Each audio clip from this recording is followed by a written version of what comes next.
if you had a day where nobody would recognize you? I don't think I'd be that different, honestly. I dropped the whole trying to be something for somebody a long time ago, so I pretty much walk through the world except when I want to be funny or I want to do something outrageous. I don't have any trouble being myself, and I don't have any trouble saying no when I mean no. I don't feel there is a, pressing responsibility to please everyone. I'm not unkind to people. No. I love people. I would much prefer saying hello and who are you and what are you doing today than giving a selfie, because selfies stop the world. They stop life. You then go like that, and it's going on Instagram to give people a false sense of relevance. People talk about depression all the time. The difference between depression and sadness. Sadness is just, from happenstance, whatever happened or didn't happen for you, or, grief or whatever it is. And depression is your body saying, I don't want to be this character anymore. I don't want to hold up this avatar that you've created in the world.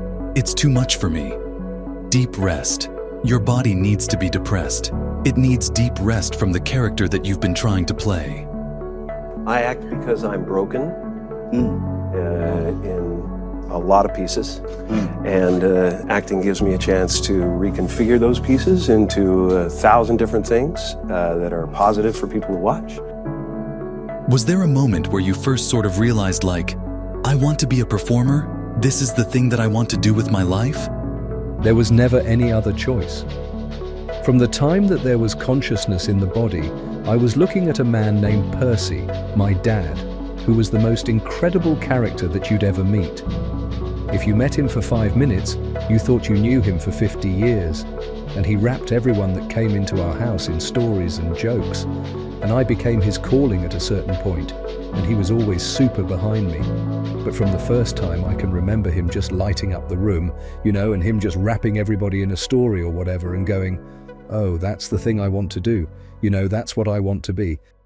My father could have been a great comedian, but he didn't believe that that was possible for him. And so he made a conservative choice. Instead, he got a safe job as an accountant. And when I was 12 years old, he was let go from that safe job. And our family had to do whatever we could to survive. I learned many great lessons from my father, not the least of which was that you can fail at what you don't want. So you might as well take a chance on doing what you love. I watched the effect of my father's love and humor and how it altered the world around me. And I thought, that's something to do. That's something worth my time. It wasn't long before I started acting up. People would come over to the house and they'd be greeted by a 7-year-old throwing himself down a large flight of stairs. They would say, what happened? And I would say, I don't know. Let's check the replay. I'd go back to the top of the stairs and come back down in slow motion.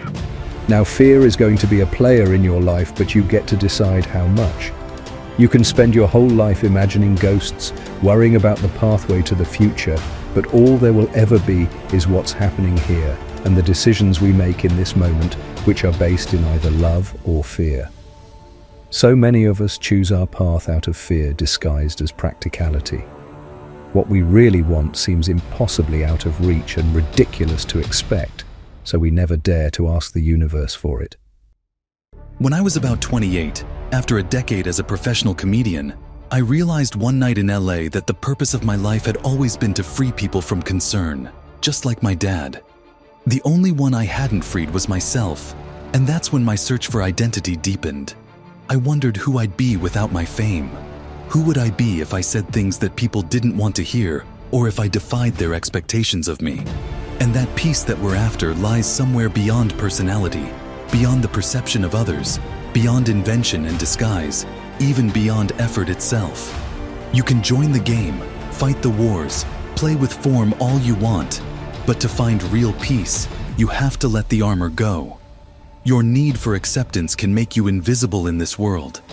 Don't let anything stand in the way of the light that shines through this form. Risk being seen in all of your glory. Your job is not to figure out how it's going to happen for you, but to open the door in your head. And when the door opens in real life, just walk through it. And don't worry if you miss your cue, because there's always doors opening. They keep opening. And when I say life doesn't happen to you, it happens for you, I really don't know if that's true.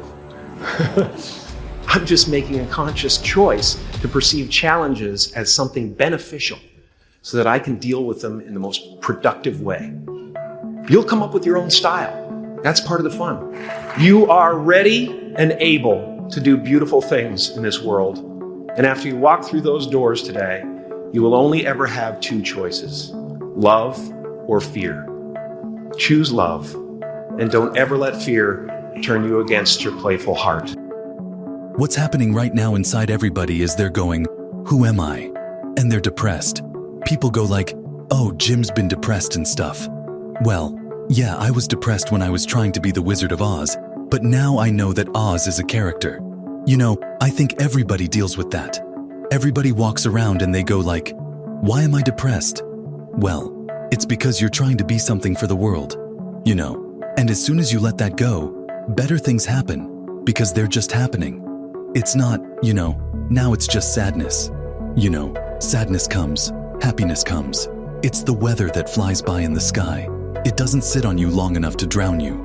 A few months ago, I woke up and I suddenly got it.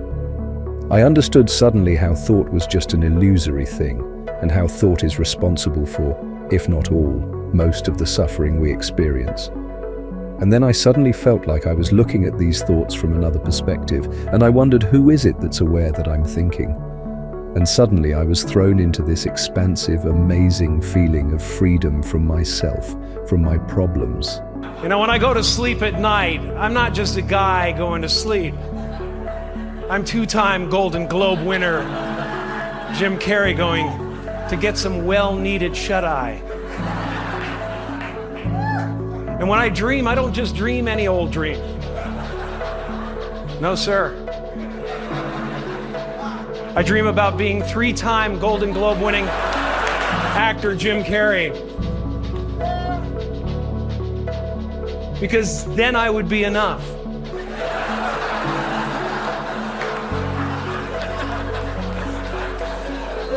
It would finally be true. And I could stop this terrible search for what I know ultimately won't fulfill me.